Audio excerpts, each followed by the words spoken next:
rank them one by one. Everybody knows that our healthcare system has all sorts of problems and things that need to be corrected. Most important of which, or one of the most important, is it's very expensive. Health insurance is extraordinarily expensive. There are a lot of things that need to be done to improve healthcare, but Obamacare is not the answer. We got to replace it and get rid of it.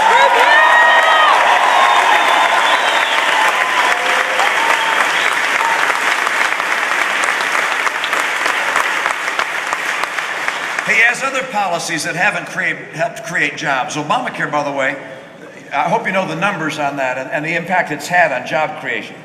The Chamber of Commerce went out to their members and surveyed them and said, what's been the impact of Obamacare? And three quarters said they are less likely to hire people because of Obamacare. You see, his policies did not help create jobs.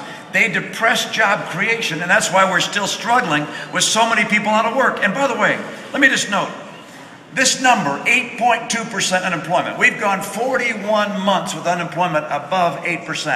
And why is that number? Why do we keep on talking about 8%? Because that's the bogey the president himself set. He said, look, if we let him borrow $787 billion in his first year, which Congress let him do, that he'd hold unemployment below 8%, and it has not been below 8% since.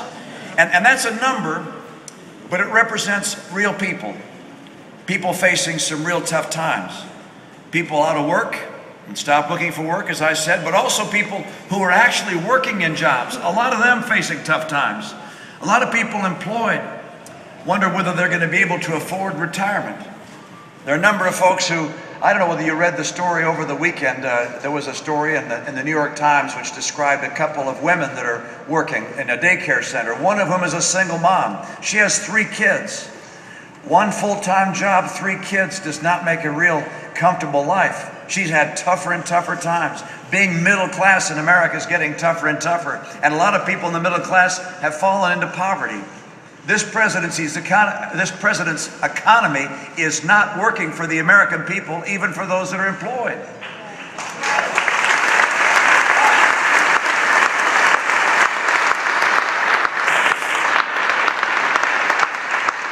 So I mentioned Obamacare is something that kills jobs. There's another one. When you increase the number of regulations at a rate 3 times that of his predecessor, with a bill like Dodd-Frank that makes it harder for small banks to grow and thrive and make loans, you don't add jobs. When you have energy policies that say no to fracking and no to drilling offshore and no to drilling in Alaska, no to taking advantage of our resources here, when you say no to coal, when you put in place regulations that don't allow coal to be able to be mined or to be used, these things kill jobs, and that's got to stop.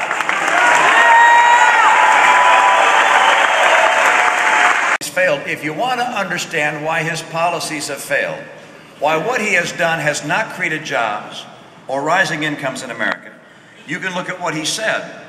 And what he said was this.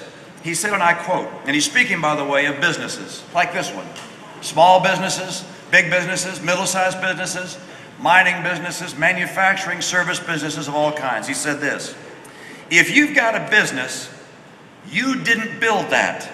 Somebody else made that happen. That's somebody else's government, in his view. He goes on to describe the people who deserve the credit for building this business. And of course, he describes people who we care very deeply about, who make a difference in our lives. Our school teachers, firefighters, people who build roads. We need those things. We value school teachers, firefighters, people who build roads. You really couldn't have a business if you didn't have those things. But you know, we pay for those things, all right? The taxpayers pay for government.